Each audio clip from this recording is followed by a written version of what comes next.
Thank you to Thando and Hanashe and the organizing team.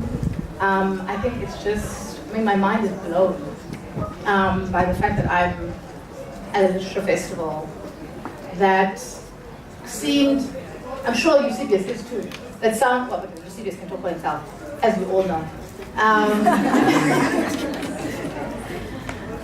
It's just wonderful to be here, and I think it's wonderful to be here as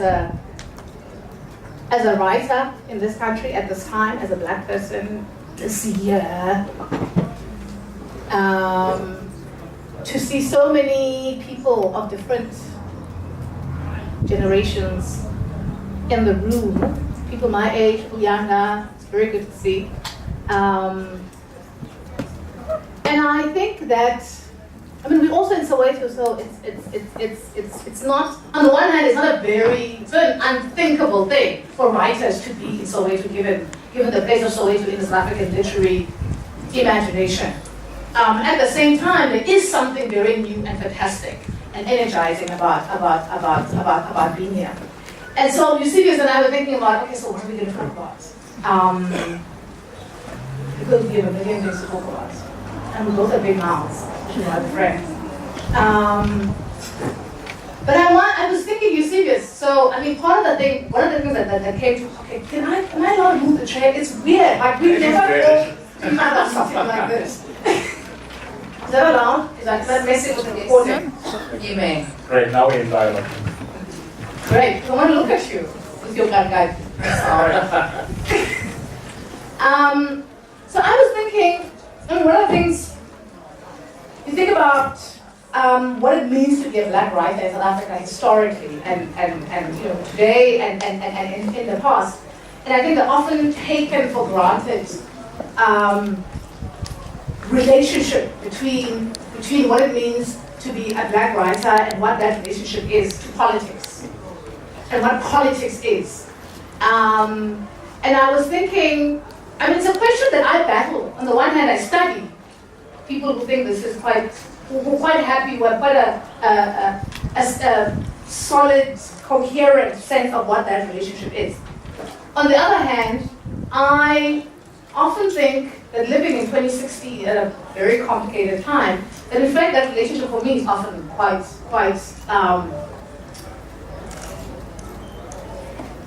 complicated and shifting and not as straightforward, right? So while I don't apologize for writing work that's political and being a political writer, I often feel like what people mean when they're saying that is much smaller than what I would like to think I'm doing. So, for example, I love that the Eyethu slogan is imagining ourselves into being, because I think that's incredibly political, right? And I think pleasure is political for Black people, and I think.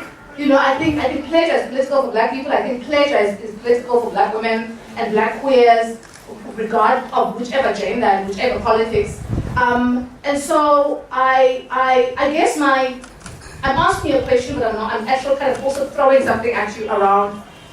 How do you feel? What is your sense? I mean, how do you respond to that question? How do you respond to that question around being a Black writer, about being a queer writer, about being a South African alive today, and an African in the world, and an African in South Africa.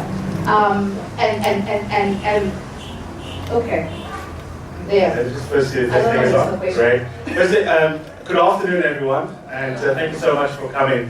I want to echo first and foremost Pumla's love and appreciation of both Thando, whose vision this was, and Panasha, who has been exquisite in her execution.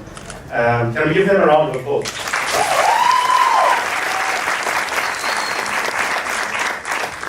I think there are some distinctions that are useful analytically, but which probably are quite false in reality, Pumla. And I don't know whether you will agree with me, particularly as an academic. So there are two distinctions that come to mind for me as you are reflecting. The one is the distinction between what is political and what is apolitical. And the second is the distinction between fiction and of course, non-fiction. I think that distinction has got to be problematized.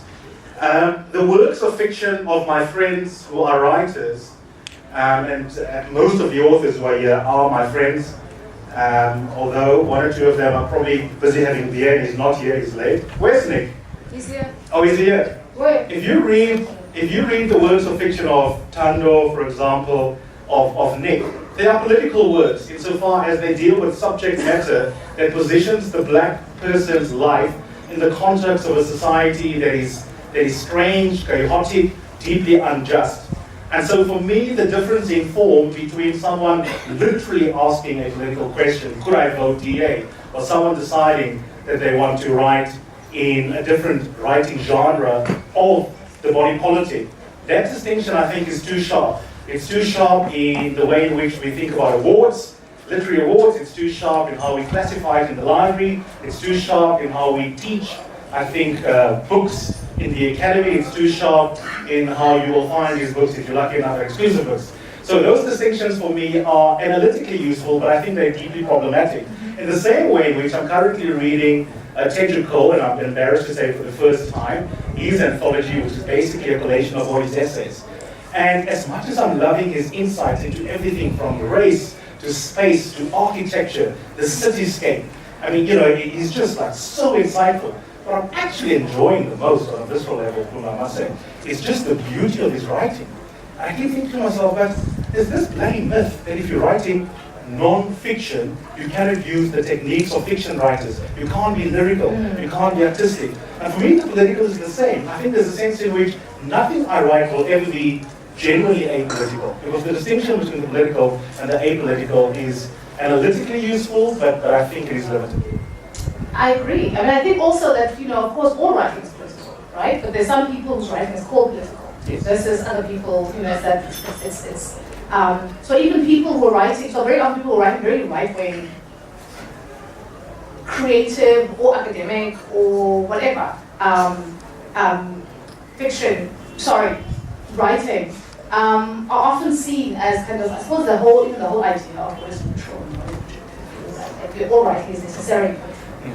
But I guess when I was asking, I guess what bothers me, not asking, what I keep kind of going back to, you know, as someone who studies, who spent a big part of her other life, like my life in the academy, studying writers who are said very often, writing for writing's sake is a pleasure that a black writer cannot afford.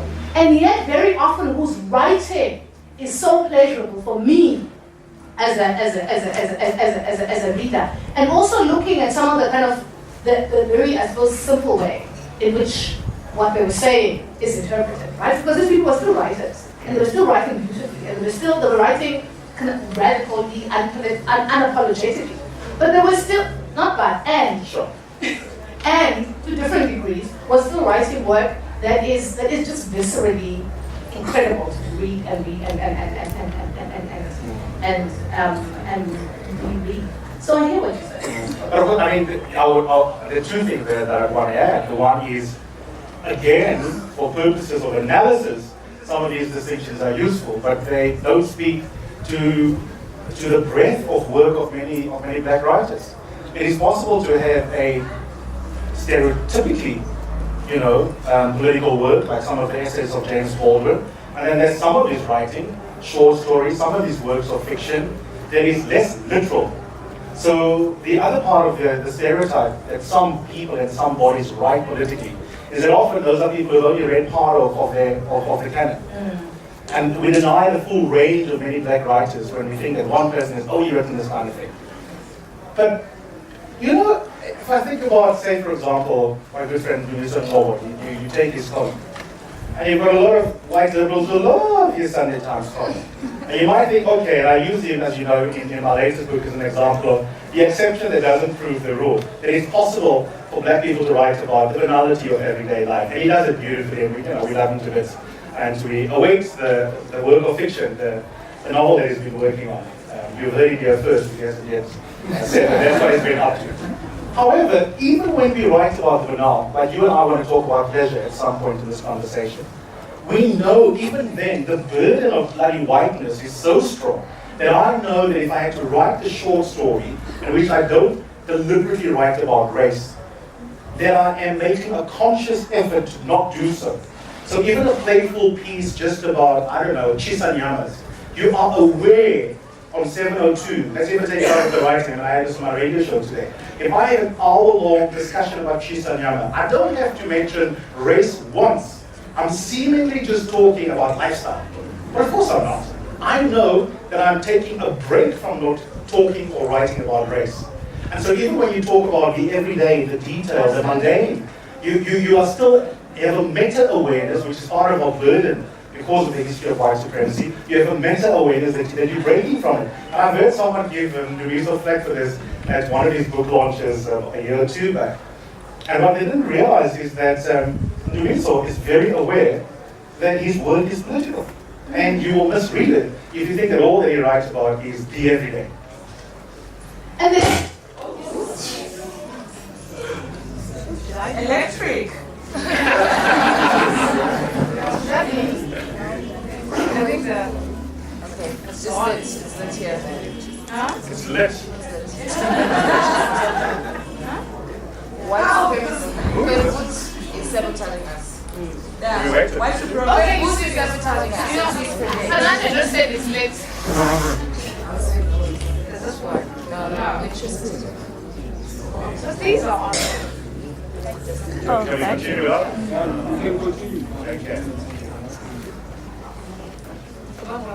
So can I just say something completely All the barrels of fragile conspiracy. Huh? What happened is what?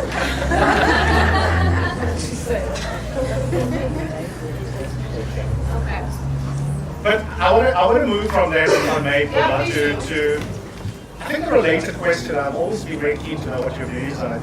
Do you think we have duties as writers? I grappled with that question at a normative level, and I tell you partly why I do. You know, and at some point I also want us to review the reviewers. But one or two people have reviewed my book. Most people, you know, reviewers in South Africa are quite nice. We're not very brutal with each other.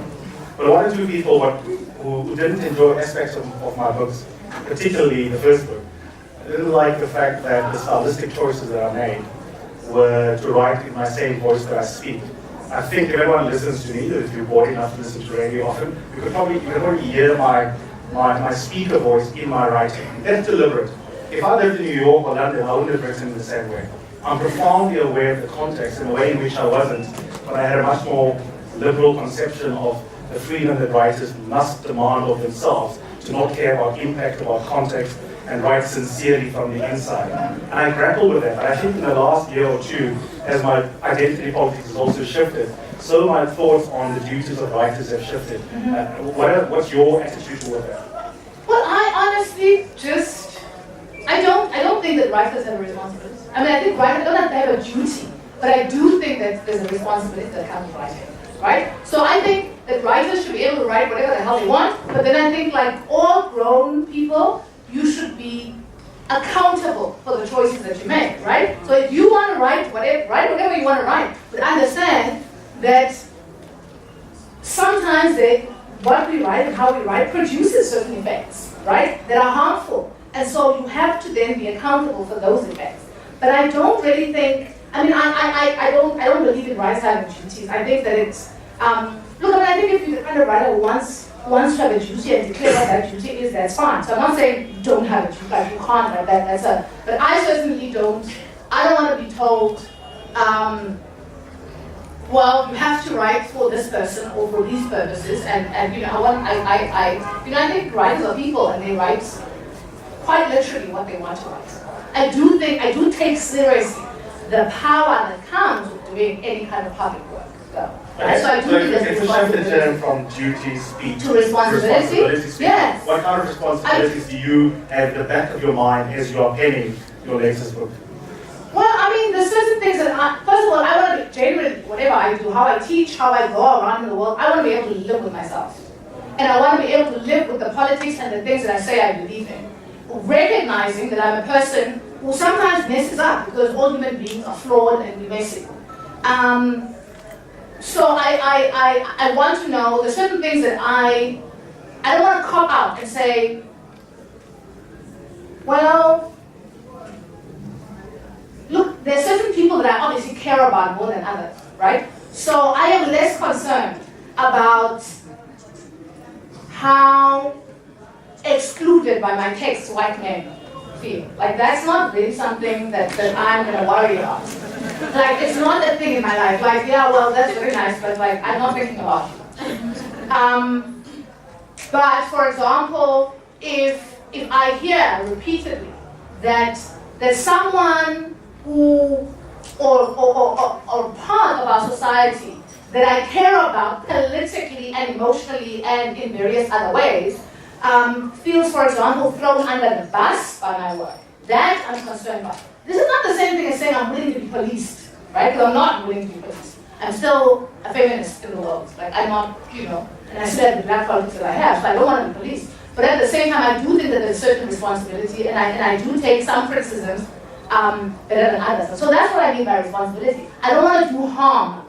I'm not going to try to write writing that makes every single person feel that the writing is about them, but hopefully, even when I'm not writing about everybody, there's certain people's forms of inclusion, exclusion, and being affected by the case that I care about more than others, right? So, which is not the same thing as saying I want all the people that are in my politics and in my political community and my aesthetic community to feel completely that everything I write is about them. That's not what I'm trying to do. But it's very important to me that those forms of exclusion, and of course you're always excluding when you're writing, and it's conscious, but I do think that there's a responsibility that comes with that. So that's what I mean. But I don't want to be told what to write. And I don't want to be bombarded by people saying, well, you should have written this like this, because I would have written this like this if I had written it. Then I think that's fantastic, right? The way you should have. Sure. No, I agree with you. I think I overstated it with the talk of duties. The shift for me is... but I think that, I don't think though. I think that duty comes up a lot. It comes up a lot in conversations with your work, in conversations with all our work. I think duty is too strong. I agree with you, but what I'm saying is, I think duty is too strong. For me, in terms of my own self-conception of my place in our society as a writer, if you spoke to me 5 years ago, I had what I would call a liberal, and I'm still a liberal, but I had a liberal conception of the place of the writer. I thought that the best kind of writing, and I know this is an overused word, the most authentic kind of writing is writing that comes from a deeply self-indulgent place inside of you, instead of policing how your speech acts will land, and the world has to deal with you, and hopefully in a marketplace of ideas we'll get different stories told, etc., etc. But now I think that that is actually irresponsible to shift from the duty talk to irresponsibility. Really? Yes, because I think in a deeply unjust society, you've got to take care about how your voice lands, whether it be your spoken voice, if you're a broadcaster, whether it be as a writer. I think if you're oblivious to that, then you are behaving amorally, or you're being a solipsist, and that for me is just weird. If you accept that as a moral being, you are subject to what it means to be part of the community, then you can't be entirely just introspecting and sitting there having a bottle of wine, waiting for the tears to come while you write. Already aware of what happens outside, right? And so I'll give you one example. I'll give you a social media example of this. 3 years ago, it wouldn't have been important for me to diss Gareth Cliff's latest book. But he's got power in society. I'm aware that not everyone that is subject to his racism wrath is in a position to push back in terms of dialogue and how the public space works. And even though I'm friendly with him, I was comfortable enough to be able to say, you know what, this guy is complete and utter arsehole. And let me remind you what Lynn Sampson said in 2011 in her most fiery review of his first book, in case you are tempted to buy his book just because the Sunday Times gave him free publicity 2 weeks ago. Now when I did that, it wasn't actually because I wanted to diss him.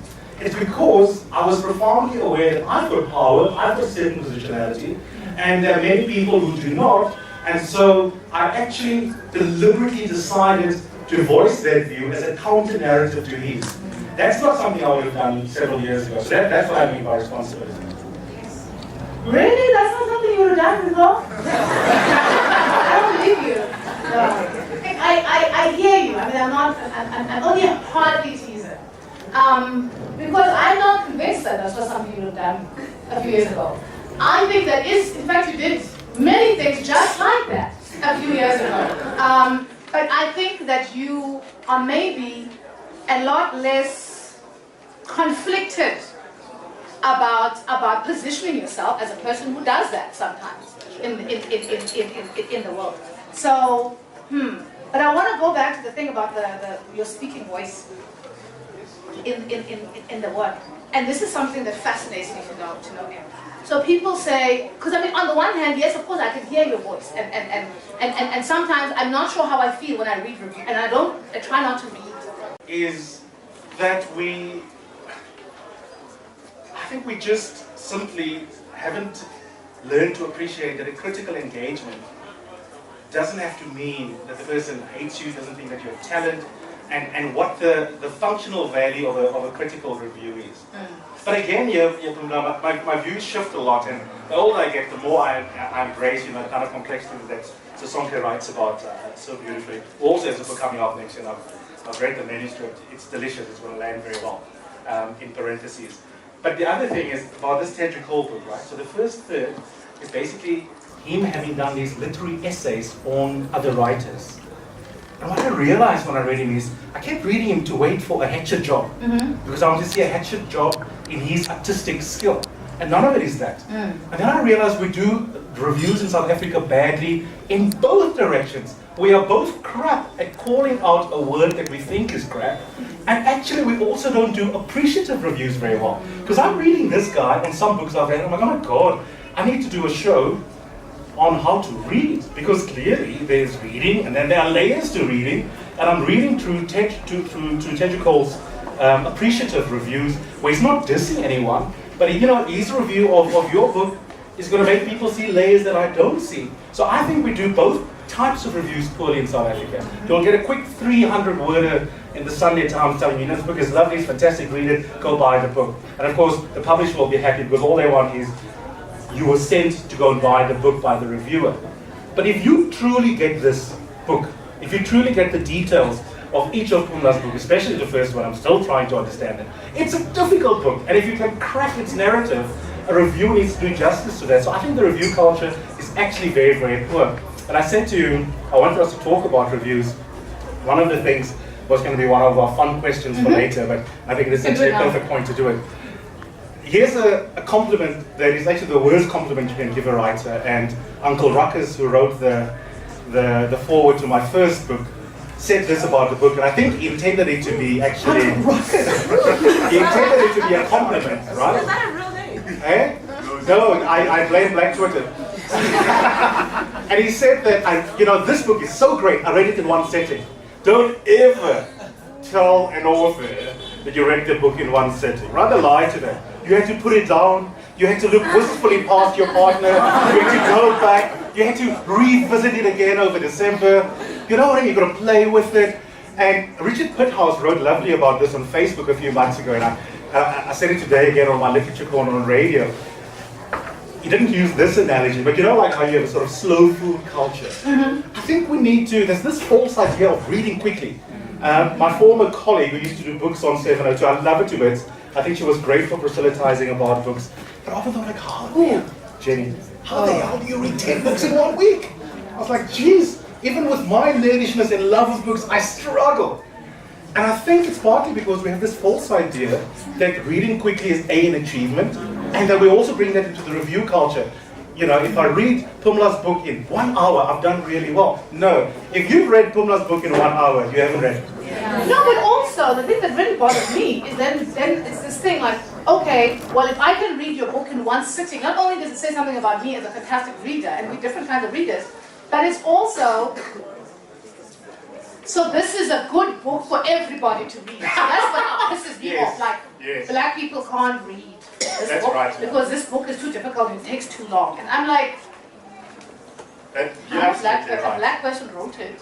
Yeah. So she was raised by black people, so I'm not, and she hangs out with black people, and she reads other black people, so I'm not sure how black people are going to be. So this notion that books that read quickly in one sitting are books worth reading for everybody, and then there are other books that don't read easily, and the reading easily can be a lot of things. It can be, oh my God, the language is hard. It can be, I don't like what this person is making me think about, it's making me uncomfortable, but all of these things. Because part of what you're saying when you say I read it in one sitting, depending on who you are. I mean, I think if Siphiwe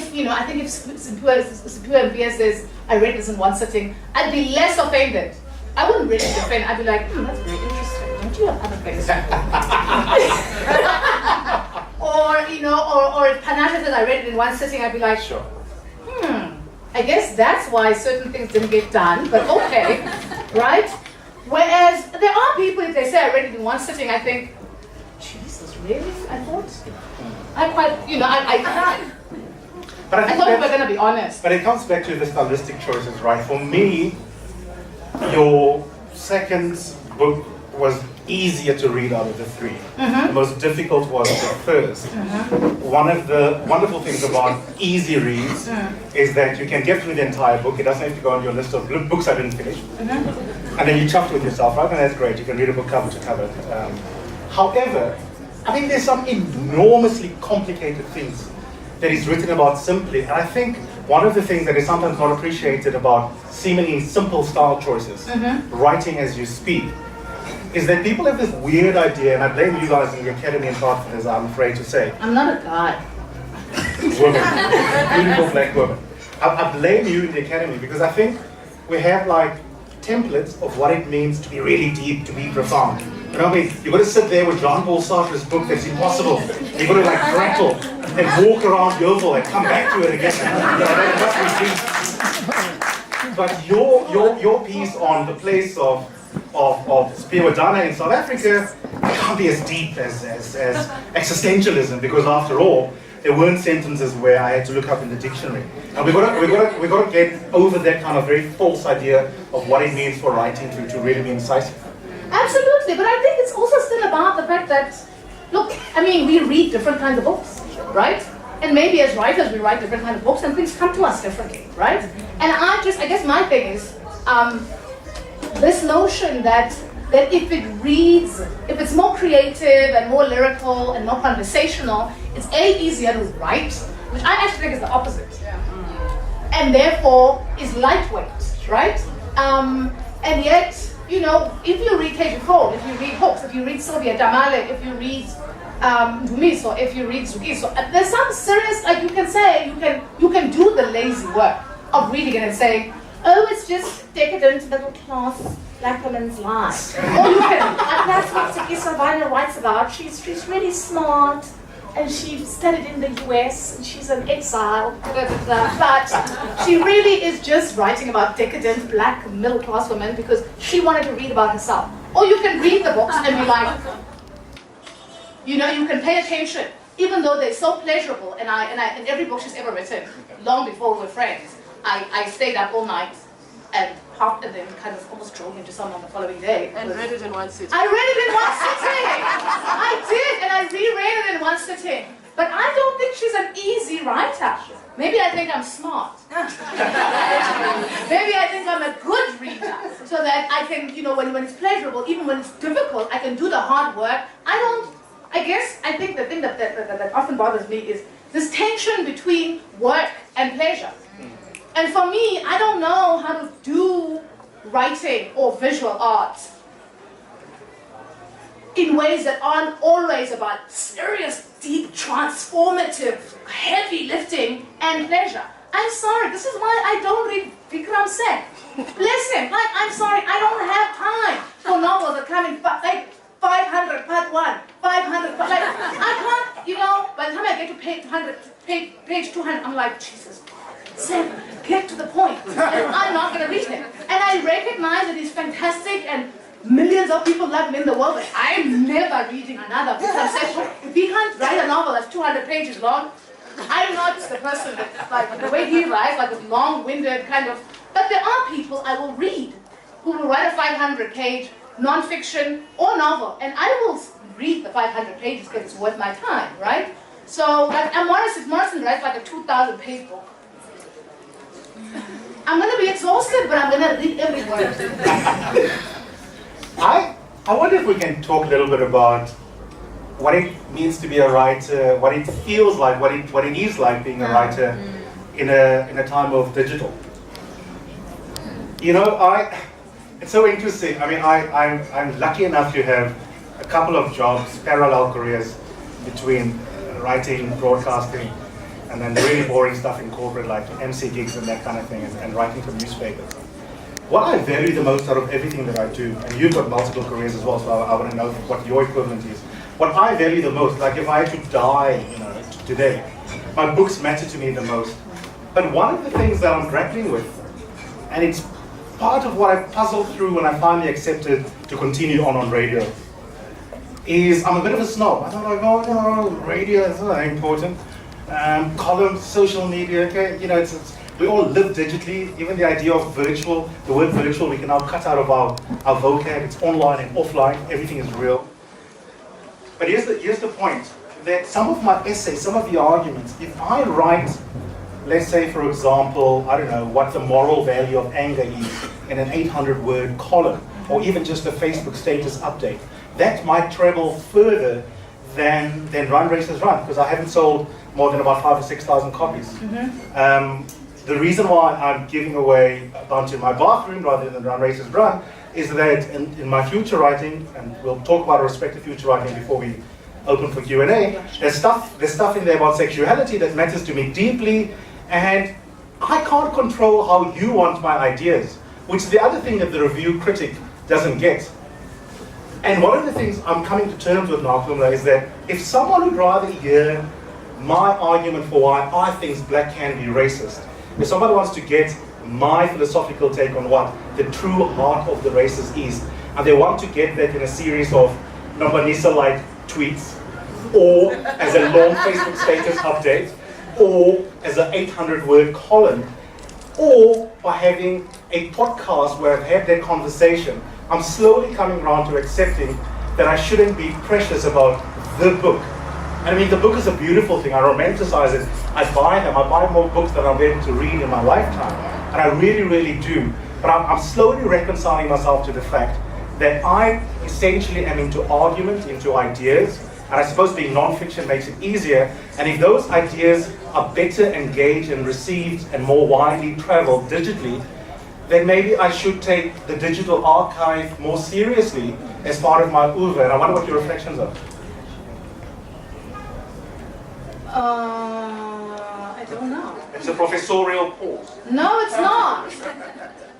It's not. It's a very distinctly not a word. Well, I mean, I don't.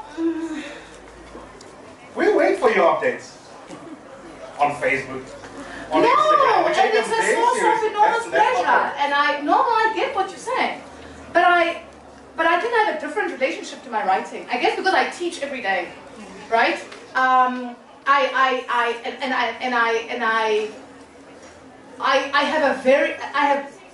would imagine the same thing with radio. I have a very different sense of what my words do in the world. So I write, I teach for me too, in principle. I couldn't live without teaching. And I couldn't live without writing. But generally with writing, or maybe 95% of the time when I'm writing, whether it's an op-ed, an essay, an academic essay, a chapter in my own book, a chapter in somebody else's book, there is an enormous kind of immediate sense of reward, of torment, but also reward. So I'm very conscious of, like, I'm doing this for myself, like I would die if I couldn't write anymore. Teaching I love, but teaching is it depends. Some years you get fabulous people and you feel like, oh my God, my life is so wonderful. Other years you're like, I don't care. Why was I lazy last year and didn't change this? I don't want to talk about it. I'm bored. Right? So social media for me is very often about it's. Do you take it seriously? I take it both very seriously and completely unseriously. It's very important to me that look, there are people that I can't follow on social media because they're so boring, right? It's like, look, I read your books, but I kind of want something different when I'm on Twitter. I'm happy to have heavy ideas on Twitter, but I'm not really interested in a person who only tweets what's in their books, or about where to get their books, or where to. I'm not saying you're not this person, I'm just saying. Right? So I'm not, and because and I think there's a vanity in that. For me, right? So I think I like the kind of people who tweet about the variety of things. So you can tweet about something superficial and silly. I want to rephrase. What are you saying? I'm more trying to draw you out on your reflection about the book. So, for example, if someone comes up to you and says, "Oh my God, now that I've listened to you on KFM, and didn't you do an amazing job? I finally understand why rape is not sex." Would you secretly think to yourself, "Yeah, but I wrote that 10 years ago in my book that you didn't read"? Or do you accept that if that person's access to your wonderful brain is because you happen to be on Kaya, that that's an important part of your overall biography? Or do you secretly wish that the idea first landed for them when they actually defined this book? I don't really care. I don't care. Look, if you come to me and something I said resonated and felt important and felt important to argue with, or felt important and did some interesting work for you, I don't care whether you read it in my book or my tweet, on my Facebook, or saw it on my Instagram, or heard it in my class. I'm much more interested in the idea. I'm interested in the idea, and I'm interested in the experience. I'm not interested so much in the form. See, of course, if you are someone, if you are someone who works in the field, then I'm going to be pissed off. But generally, when those people are like 0.00001%, right? But generally, for me, it doesn't matter. I mean, my work is my work. I feel like I'm the same person. But what often tickles me about staying with social media, but perhaps less smartly than you should, and a little bit more frivolously. What do you like on social media? What kind of people do you like on social media? Because you do, I'm so in love with my gorgeous, sexiest person on the planet, and then you do, go to hell, Helen Silla, and this is why you're an idiot. And then you go, ooh, look at my muscle, right? And then you go, I was eating this thing. I don't know why I'm telling you about eating this thing, but there you have it. You want to know my business. This is all I can think about today. And certainly Twitter. I think my experience of Twitter is probably similar to many of us who are in this kind of space, if we're honest. So let me role model the honesty. We all enjoy the echo chambers. It's nice to be affirmed. It's lovely to get Pumla, saying how wonderful she found my book. So of course I'm going to follow Pumla. I'm going to follow Zukusa. I'm not going to follow people who are going to routinely diss me. So that's like the one part of it. But at the same time, because we're all hyper-competitive, and there's sort of two categories here, right? Well, part of it is going to be wonderfully awkward, which will require plenty of beer, where there's like the people that you strategically would not follow, but you'll mute them. And we all do it. I mean, some of you follow me, but you've muted me. And I know because you will only retweet something that she retweets, and I'm like, aha, why didn't you retweet her? I know you've muted me. I'm not pointing at you, Panashe. Right? So then there's that. It is pointing at you, Panashe. But then the funny thing is, because we're hyper-competitive, we're still going to go and see, okay, I might not follow Sinamkela, but let me go and see what is she saying, let me just check in once a week. And I think that's fine. It's part of, as you were saying earlier, the messy, chaotic life that we have. And the one thing I really enjoy about no longer being in the academy is that as I get the psychological distance further and further away from analytic philosophy, I am just free to appreciate that the obsession that analytic philosophers have with precision, with formal logic, that I don't actually have to sign up for it. If I had to go back into the academy, I probably would try and find a way nepotistically of sneaking into a literature department, even though I'm not qualified in that field, or quickly get a master's or something, or perhaps something like sociology, maybe political science, depending on which university. But I wouldn't get back there. So I'm much more comfortable with that. So I think my relationship on social media is the same. Sometimes I get pissed off, sometimes I'm intolerant, sometimes I follow people, sometimes I follow, and that's fine. And I've made peace with that. What are you writing about now? At the moment, I'm not writing, but there are 3 books which I will be really disappointed if they don't exist before I'm 6 feet under, in order of importance. The one is, and hopefully we'll talk more about it tomorrow at least, indirectly, is of course Searching for Selodeka. I'm fascinated by the connection between mental illness and creativity. I'm also fascinated by how many of us as creatives and overachievers who are in this room secretly, and my DMs are filled with stories of people who immediately recognize it. I started as an essay collection. I changed my mind about what I wanted to do. I actually started writing it soon after I came back from Oxford. And one of the essays in it at the time, I still have it, was called Running Away from Hugh Masekela. Because Hugh Masekela came to Oxford. He gave this performance in the Oxford Theatre. I was right at the front, excited. And I started getting symptoms of a heart attack. And I just ran out. I went to the front of desk and asked them to please help. Ambulance was dispatched. Cut a long story short, details of which will be in this book. It was my first anxiety attack. And I've had to grapple with anxiety. So anxiety fascinates me. So the book, for fellow Dacre lovers, unfortunately, I might have to change the title eventually, just the work entire. It's not a book about his entire life.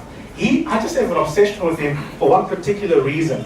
That the connections between personal biography and creativity fascinates me, and in particular, how he grappled with his own mental illness. And many of us have mental illness. Some of us cope, some of us don't. We deal with it in different ways. I don't think we talk about it enough. I don't think we explore it enough. We just present our CVs of achievements, not of our struggles.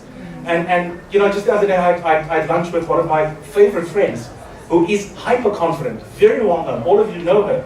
And again, I shouldn't be surprised anymore. But I was shocked when she told me how she's been grappling in the last year clinically with anxiety. So anxiety and mental illness in general will be at the heart of the book. And then coming off that, I also want to explore the meaning of life and death and our attitudes towards death.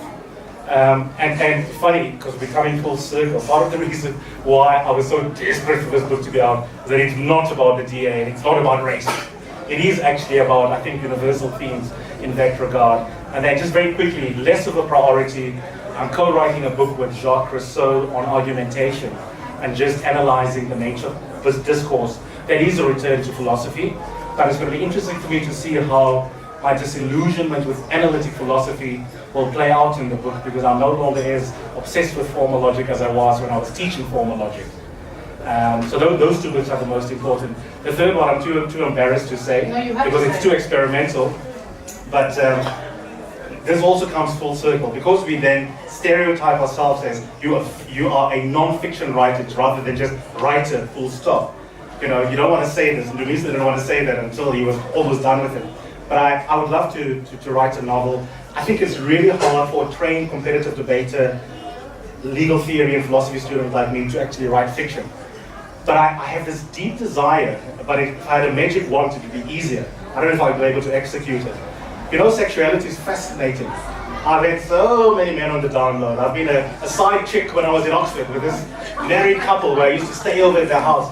Now I think to myself, you can either write about sexuality in the way I've written about my essays, or imagine you had the gift to not be so literal about it, and you just depict in fiction terms the inner lives of men on the down low who fascinate me.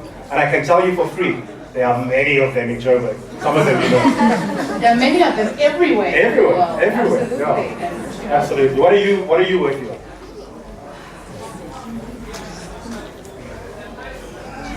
Sure.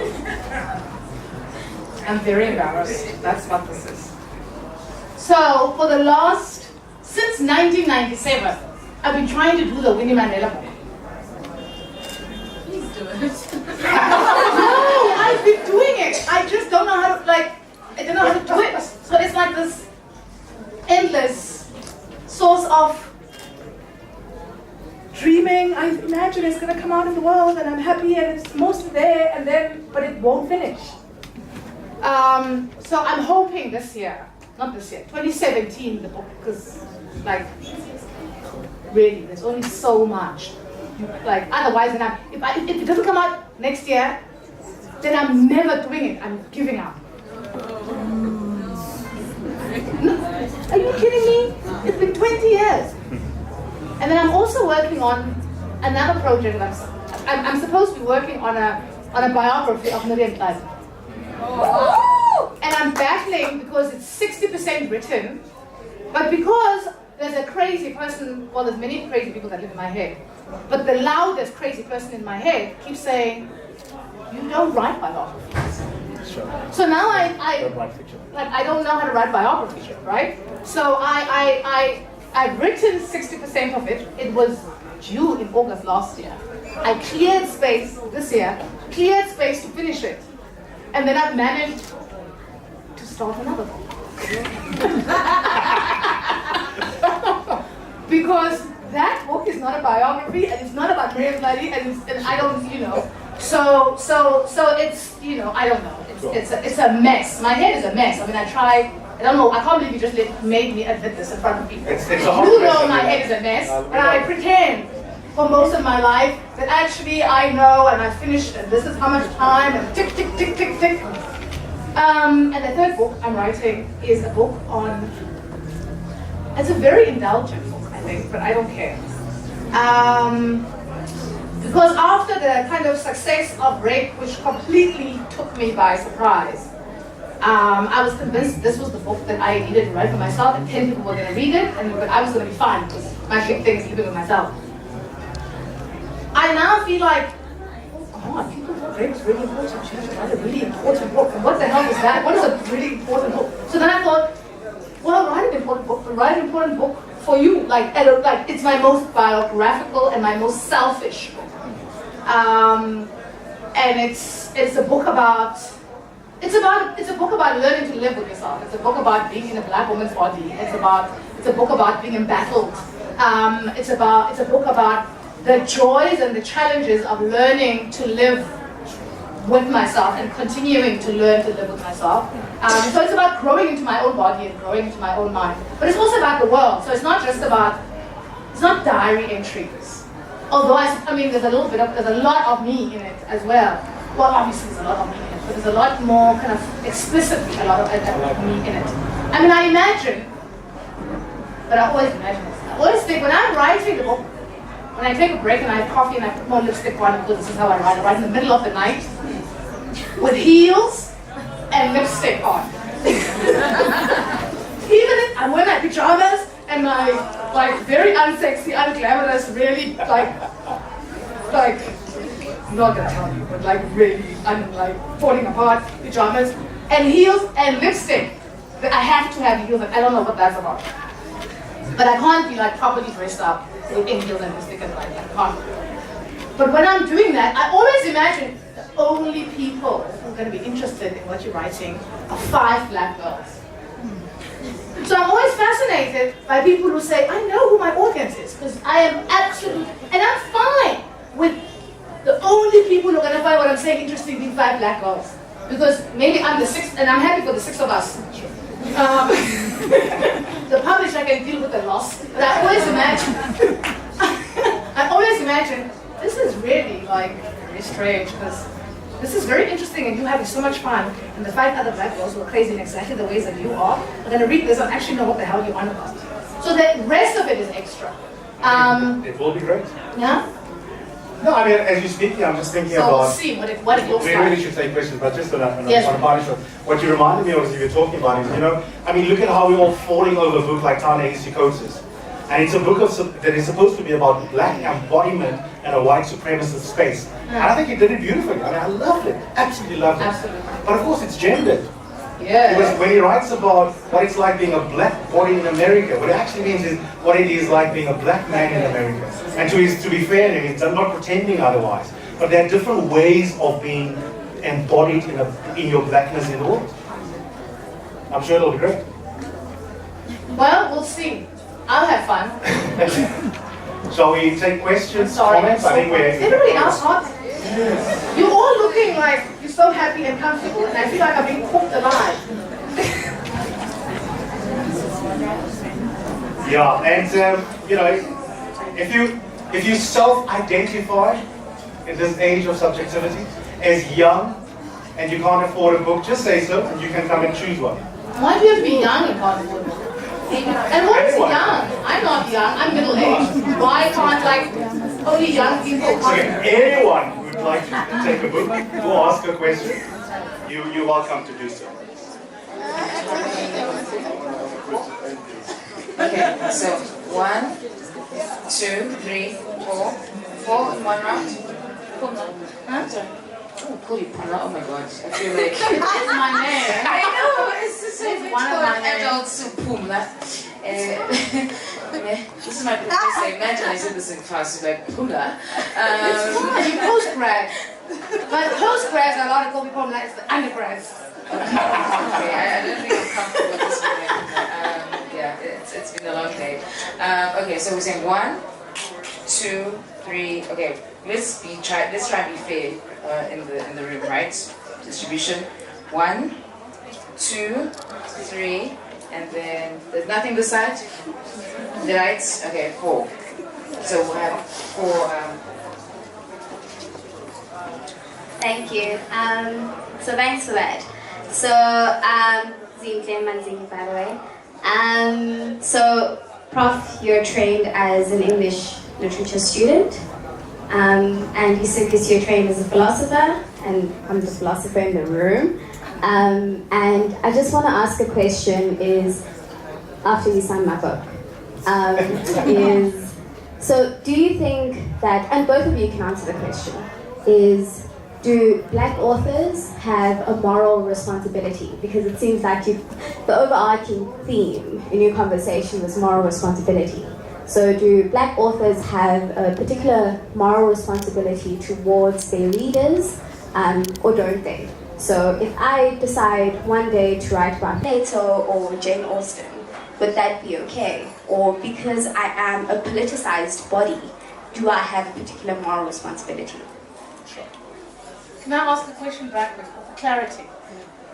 I never, and I'm not being funny, I promise, I never know what people mean, especially when those people are philosophers. Every time Eusebius says moral, I go, what do you mean? I'm not even lying, it doesn't matter. I was post-PhD, I still don't understand, but I think modern, I think church. I'm sorry, because I didn't do philosophy. I really don't, and I know that they don't mean what I like, the church.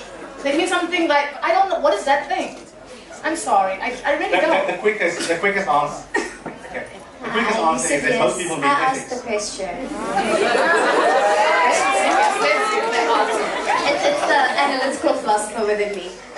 But really, do Black writers have a particular duty towards society? Sure. An ethical duty. See, that's what I was going to say. Yeah. Say that, why do you come with the rest of us? Hello, my name is better to step. Okay. My name is Pumla. My question is more about the writing process. I think for aspiring authors like myself, we go and buy your books and it seems so easy. You know, it seems like, oh my God, she wrote the book and now it's out and out in the shelf. Do you guys struggle? I mean, is the process a struggle? Because I sometimes take a break for like 3 weeks because creatively nothing's happening. So can you share 3 years? Can you share that with us and maybe 1 or 2 things on what you guys do to get over that?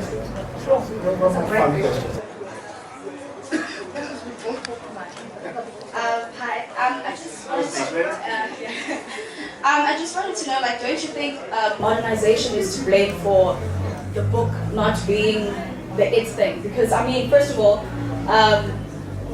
no one really goes, not many people go out and actually go to bookstores and read books. And also when you think about American authors, they have PDFs for their books, so it's more accessible to students who can't afford an actual copy of a book. So you can just go on the internet and you can find Jodie Picoult on Google and her books will pop up. And so it's easier for students to find books like that and not South African political books because of stuff like that.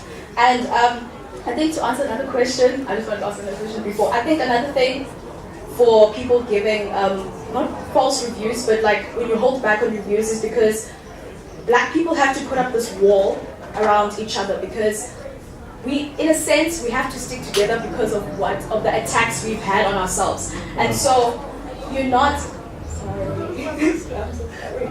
And so you kind of had to protect your brother and stand next to your brother because you need to, or sister, because you need to stand behind Black hustle because there's nobody else who's for the Black person. So Black people kind of have to be for themselves in a sense. Should we answer?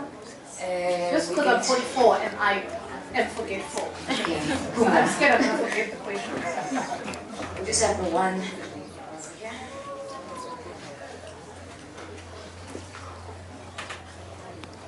Hello, my name is Loyola. I spoke to Eusebius earlier, and I just kind of wanted to get a sense of what sort of inspired Abantu and to you, Prof. I haven't read Rape, and I really would like a copy. And I want you to sign it also. But I just kind of wanted to ask, since it is the 16 days of activism, what sort of things do you think your book speaks to in that regard? Thank you. Great. One of these copies is for you. And anyone who asks a question who wants a book can have a book, right? I know you want one. Can we fix Dichler, I think we're going to bore people if you and I become too analytic about it. You just wanted the book? Okay. No.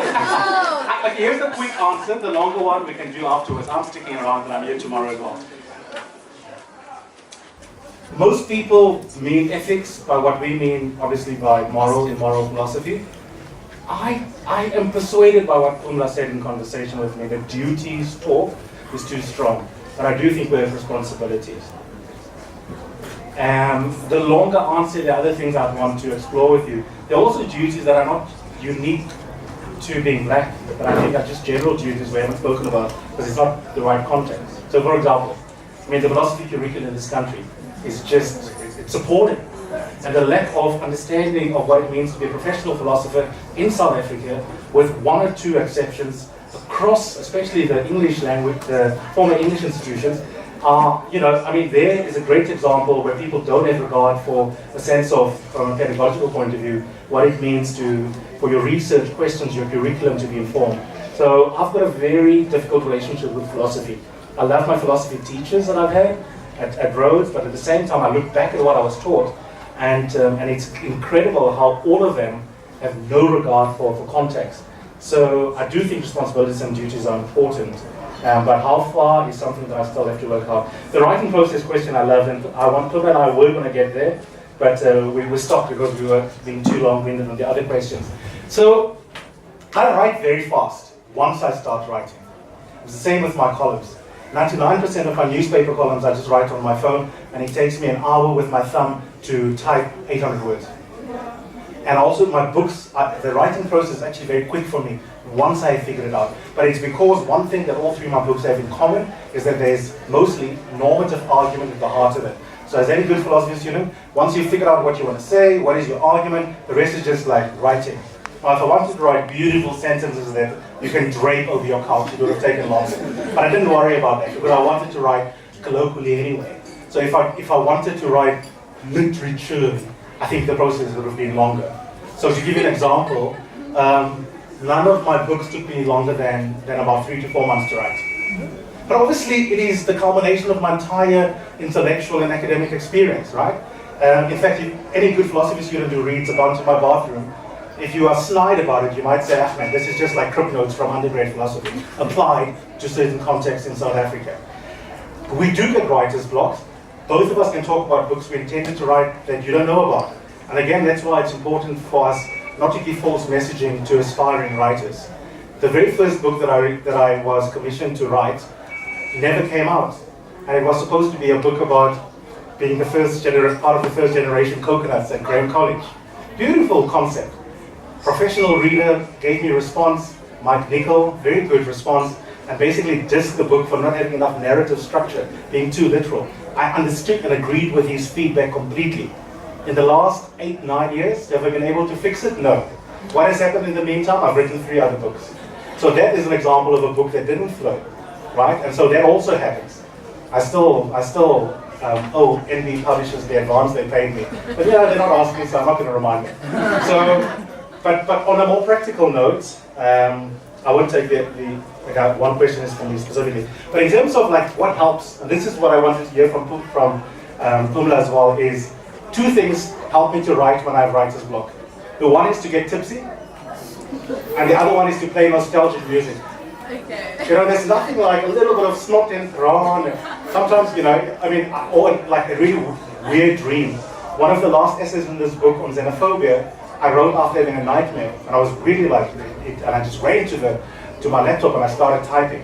while sometimes deliberately, this is quite perverse, deliberately induce melancholy in me, because when I feel, that is when I can write the sharpest. When I'm elated, say, a sharp emotion, and it can be anything, or just a trigger of nostalgia. I'm a sucker for nostalgia. Then I can play Judy Boucher, Mr. Dreammaker, and then I'm ready to write about colored identity. So I know what the triggers are for me, and crying is actually one of them. I just always hope that no one busts me crying while I'm busy writing. So that's what works for me. About in My Bathroom was just inspired mostly by the sexuality essays, and it was interesting to me. We don't have control over what people find interesting in our work, right? The middle set of essays, which I particularly enjoy giving to young LGBTI folks who are struggling with their identity. The stuff on race I still believe, but I think Run Races Run is a more honest reflection of my thoughts on race and racism. What really motivated me with Abantu in My Bathroom is to grapple with questions like having sex with someone who's HIV positive. And I fell in love with a filmmaker who came to, the gay film festival in London. He was a hot mess, but he was also hot. I ended up sharing him. And a couple of months later, New York, there we are, and he says, I've got to disclose to you. So all those questions about passion gone awry, being experimental, the messy nature of life, just telling my dad that I'm gay for the first time, all of that is in the middle there. So it was cathartic to write about sexuality. But for some reason, the race stuff in this country is always seen as more primary than sexuality.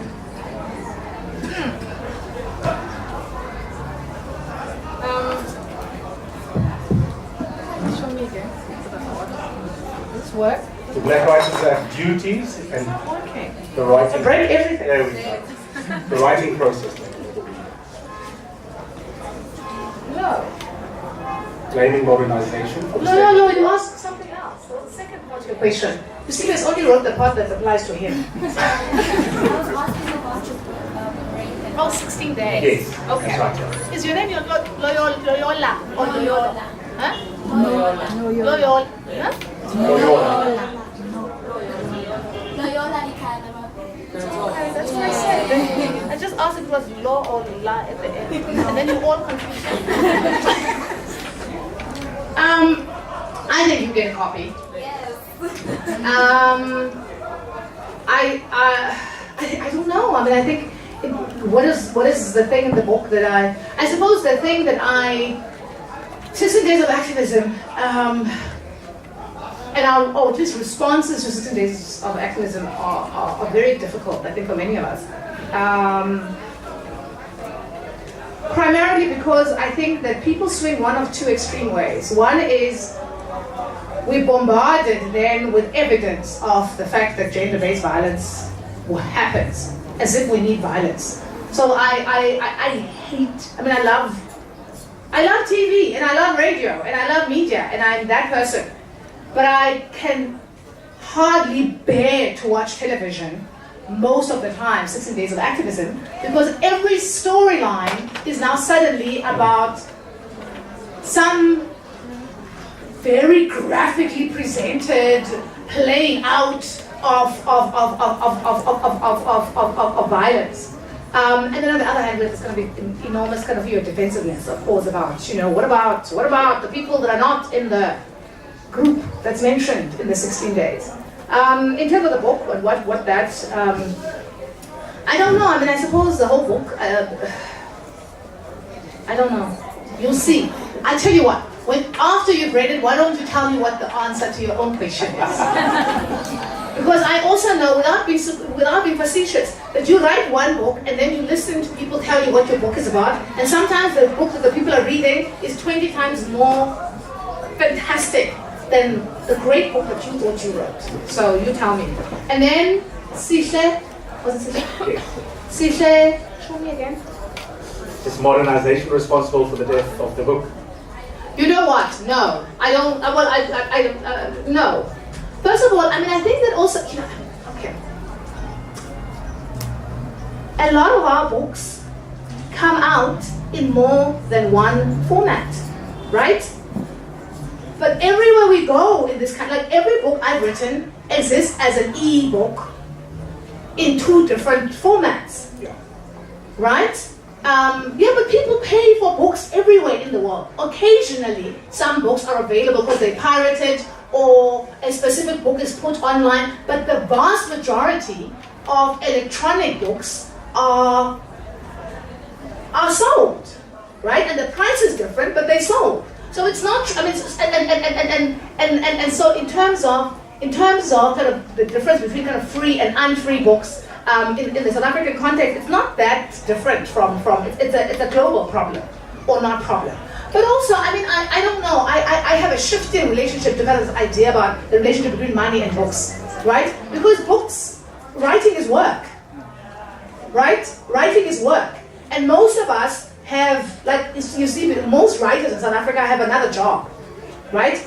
Some of us love our multiple jobs, but many people really just want to be writers. But we don't live in a country where you can just be writers. And that has everything to do with the structure of writing and publishing and so on. But it also has to do with, it also has to do with the fact that you're going to die if you're waiting for that royalty check that comes, because, I mean, it's so minuscule, even when you, even for Abantu in my bathroom, it was minuscule, right? So there's that. And then in terms of, and so I think, I mean, what does it mean to say, so I don't think that writers should work for free. But how we work, no, that's not what you're saying. But how we work that out, because anyway, the bulk of what people pay for books doesn't go to writers. But how the mechanics and the division of that, and the circulation and distribution and gatekeeping and all of that stuff is part of that larger conversation. I think in terms of, somebody asked a question about the writing process. It was wait, no, I know your name. I know. Wait, no. Pumla. Yeah. High heels? I'm gonna say something that is gonna hopefully not get me completely unfriended. You know what fascinates me as someone who has a lot of writer friends? All my men writer friends, regardless of sexual orientation, seem to write the books much faster. And I think it's because either they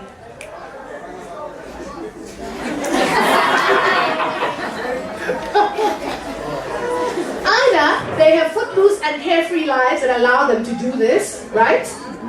Or they're irresponsible partners who are pretending not to be irresponsible partners if they are little people and little other people to be taken care of in the relationship, right? The only person out of all my friend writers, South African, Zimbabwean, Kenyan, British, Argentinian, Indian, Sri Lankan, doesn't matter. The only woman who routinely, out of my writer friends, writes books as quickly as my male friends is Dezulovic. She's also the only one who's a full-time writer. Sure. Right? So I don't know. In terms of the time, you see this is going to kill me, and now all my... No, I think it's absolutely right. Yeah, I totally agree. I've seen something in this relationship, my writing has slowed down. So I think that's one thing. But I think also maybe women have more people in their heads kind of saying, sabotage in the writing process. How do I write? Each book has come differently. I mean, the first book was the fastest to write, mainly because it came out of kind of basically rewriting and adapting my PhD, which was already done. The Simpiwe Dana book is the book that I wrote in the most concentrated periods. Although, of course, not everything I wrote, a renegade called Simpiwe, not everything I wrote for that book is made it into a book. So there's some bits that I was like, I don't actually like this. I don't know what that does.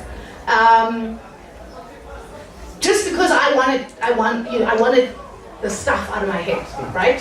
Not in a bad way, like in a good way. Like it was the most pleasurable to write, right? I loved the music. I'm a big fan. I like the person. So I was, and also I like women like that. I like women who don't play by the rules. I like women who say what they want to say and make what they want to make and do what So that was a much more pleasurable one because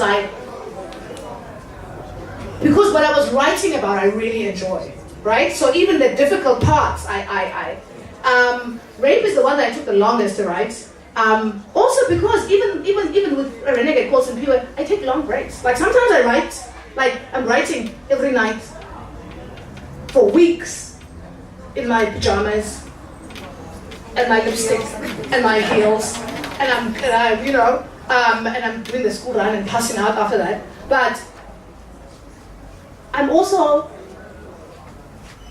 not writing sometimes for 2 months because I can't bear what I need to write next. Or I don't know how to fix this horrendous, worst thing I've ever written, 3 pages. and I am not able to write a column, I'm not able to take a call, I'm not able to analyze anything until I fix these 3 pages. And sometimes it takes 3 months for me to figure out the reason you can't fix the 3 pages is because they're crap, they shouldn't be there. And sometimes I figure out how to fix it. So it's I would say just stick with it. Stick with it. I mean, I've always written like that. I write fitfully and passionately, and then with complete, and then I don't write. And it comes together. And then, as you know, but also like what Eusebius was saying, my first completed manuscript is not a book. It never came out, and it's still my favorite. But nobody else likes it. But I think it's my best work. But nobody else likes it, so it's fine. Thank you, Pumla. Thank you, Eusebius. Thank you, Eusebius. Wait, no. We're going to quit while we're ahead. No, but before we quit, we've only given away 2 books. And we've given away, everyone who's asked a question wants the book, right? And it's going to be Oh my God, Cynthia's going to kill me. No, it's going to be awkward if you say we don't want a book, because then we, okay. I can't not answer Cynthia's question. I'm sorry, Panache. I can't not answer Cynthia's question, even though it still doesn't know what Cynthia's question is, because I think, yes, we have an ethical duty, but I think that, yes, I do. I think writing is power, and I think power comes with responsibility and with an ethics. I don't think that so I do think you. But for me, that doesn't mean that you can't write about Plato.